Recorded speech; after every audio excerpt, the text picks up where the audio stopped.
국내 코로나19 신규 확진자가 어제 70명 발생했습니다. 그제보다 더 줄며 이틀 연속 두 자릿수를 보였는데요. 네, 보도국 연결해서 자세히 알아보겠습니다. 김장현 기자. 네, 국내 코로나19 확진자가 70명 새로 발생해 누적 확진자가 23,045명이 됐습니다. 1일 신규 확진자는 그제 82명에 이어 이틀 연속 두 자릿수를 보였습니다.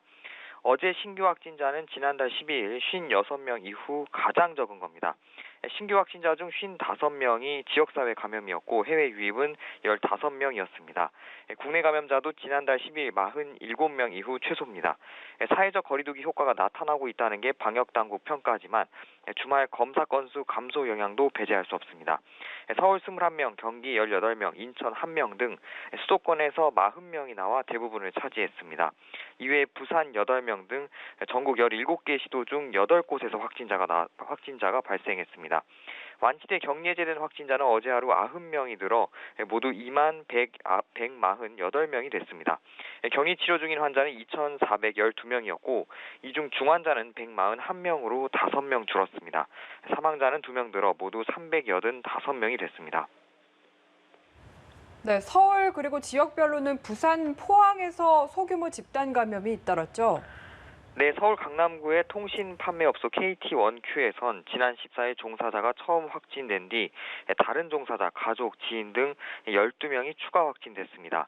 부산 북구의 식당과 관련해서는 지난 16일 첫 환자가 나온 뒤 5명이 추가 감염됐고 경남 김해의 인테리어 업체 가가하우징과도 관련성이 확인돼 누적 확진자가 12명이 됐습니다.